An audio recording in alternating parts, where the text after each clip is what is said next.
Hi everyone, my name is Abel Grey Kantoma from Greatest Design Consult. This is my WhatsApp contact. You can reach me on this number or call me on any of these numbers, okay? Today I'm going to be showing you a very great software which is called the Midas Engine. Very powerful software. So I'll be taking you through a series on Midas Engine. This is a very great software that I will always recommend at any day and any time. Alright, as you can see, this is basically the interface of Midas Engine. So I want us to just do something very simple, a very simple model that we can go through together right away. As you can see, this is the interface of this software. I'm not going to bore you with a lot of talks, but as you can see, this is the structure, this is define, this is member, this is body, this is load, boundary, analysis, design. So everything is arranged accordingly based on the stages of your design. First of all, you are supposed to model, then you are supposed to load the structure, then before you then analyze that structure, and then the last stage is the design. After your design, definitely you have a result, then you have an output. So this is basically how the software has been arranged. So there's no way you can miss out on this. Alright, so quickly what I will do, if I come here, this is a very great tool which is called Divinemodify. If I click on it, you see like an arrow pointing down. You see this is a drop down menu. If I click on define, it's going to allow me to define in my x direction how many grids I have, and in my right dimension how many my right direction, in my x and y, in my y direction how many grids I have, and then at the levels too as well. So let's go right into it. At the x direction, let's say I have just 2 grids, for example, and then they are at interval of, let's say, 3 meters interval. Similarly, at my y direction, I have 2 grids, and then I have it at 3 meters interval. So we have 2 grids at 3 meters spacing. That's basically what it means. And then here, how many of the height, how many floors, that's basically what it means. So let's just say I have 2 floors, and then I have it at 3 meters as well. So like I said, I promise to make this very easy. So the next thing I will do is just to click on this plus sign here, which is apply and continue. So you can see by my screen here, I have like a grid lines. You can see here, this is grid 1, 2, 3, grid A, B, C. Okay, all right, good. If you love what you are seeing already, make sure you like this video, give it a thumbs up, subscribe to this channel. It's actually free. Click on the bell icon so as for you to get a notification whenever I post videos like this on a weekly, sometimes on a daily, just to encourage as many that actually want to have a deeper insight of design. Okay, all right, so what I'm going to do now quickly after doing this, I'm going to set my section and also my materials as well. So it's very important that you do that. So what I will do next is to click on convert into member. So all of this grid that you see along the X and also along the Y, I can convert them into member. As you can see for yourself, the software is very easy to use. Alright, so if I click on this, you can see it gives me different list of members. I have slab, I have beam, I have column, and all that. You can take your time to go through it to understand better. Alright, good. If I click on this menu also, it gives me some other cross sections that are already existing. I have 8 of them here. Some of them are for reinforced concrete, some of them are for steel sections. But then you have the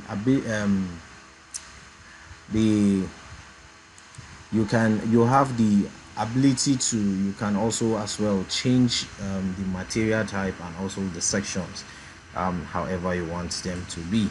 So you can see I'm on my material property under the property menu here by the left hand corner of my screen. If I right click on this material, if I right click on this, you can see this is concrete grade 30/34, and this is a reinforced concrete building for a very small building project. I'm going to be using a British standard, and I'm going to be using a grade of concrete 20 grade of concrete. So I'm using grade 20. If I click on that modifier, you can see here I can click on this drop down to change the color however I want it, but then I'm just going to leave it as it is. If I click on this drop down menu here where we have grade 30/34, you can see I have different grades here that I can pick from. But then this code of practice is very important, so make sure you take your time to pick the exact code of practice that you're using for your design. So for this design, I'm going to be using the British standard, and then I'm going to select my grade of concrete to be 20, for example, and I will click on OK. All right, so this is where I am. I have been able to select my grade of concrete to be 20. So we are focusing on the reinforced concrete building design for now. And then if I click on this section here, you can see there is a plus sign here. If I click, it gives me a drop down menu of some list of grade of concrete, list of steel sections and concrete sections as well. So on this concrete section, you can see I have SB 400 by 600, SB 500 by 500. However, I can change all of this by just right click. I'll click on modify, and then a menu is going to pop up, and you will see a cross section that I can modify. So you can see this is a concrete section. All I need to do is to just come to the dimension area here, double click on it, and I will change this to 450 depth, and I'll click on enter. Now similarly here I'm going to double click on it, and I will change this to 230 width, and I'll press enter. So this is going to be my beam. So all I need to do now is just to click on apply, and I will click on close. So I can rename this now to if I like, I can say RC beam, and then I will change this to 450 230 by 450. Good.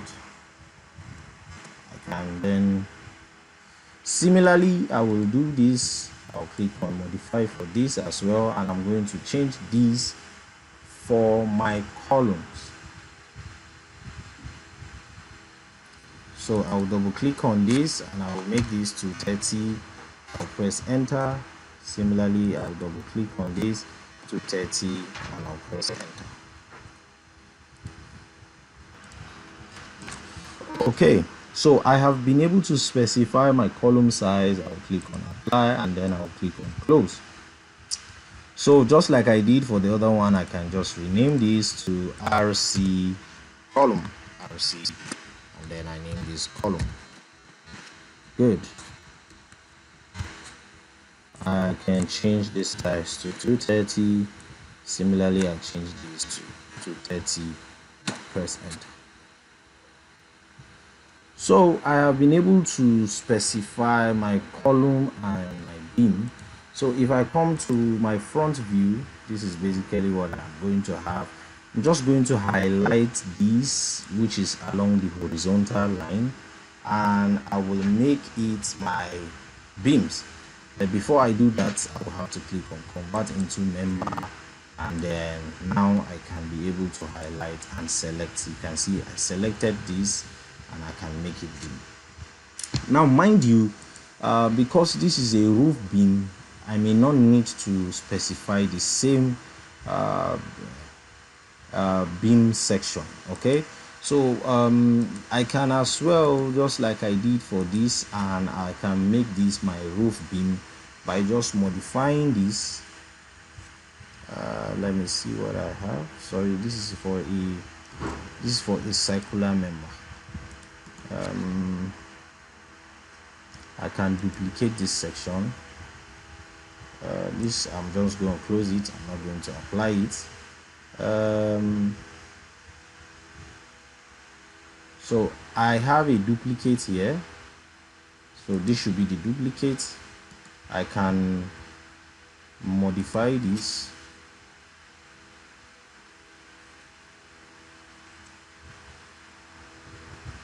Good. So in this case, I'm going to change this to 300 depth. I'll press enter. Alright, so I'll click on apply and I'll click on close. So for this, I will have to rename this to my roof beam 230 by 300. Good. So I will come back here and I will click on convert into members. Okay, so here I have my beam. You can see I have two different beam sections. Sorry. You know, I duplicate that other beam which is here. So but then let's see what we have. If I highlight this, I will come here. Okay, good. So you can see I have my roof beam cross section is here, and then my floor beam is also here. So for my roof beam, I will select 230 by 300 and I will click on apply. Alright, similarly I will highlight this. This time around for my section, I will select 230 by 400 and I'll click on apply. Now, even by viewing this, you will notice that this depth is definitely higher than this, so which makes it different. Good.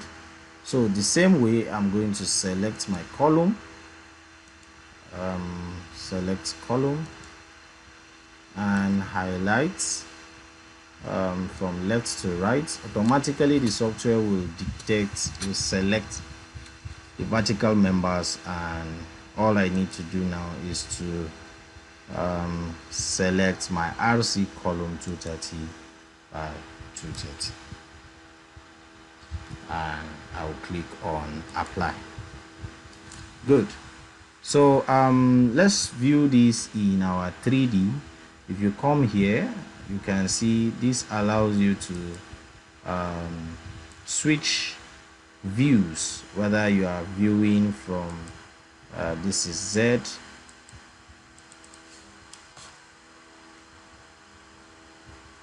so if you want to view it from the Z, which is here, you can see what we have.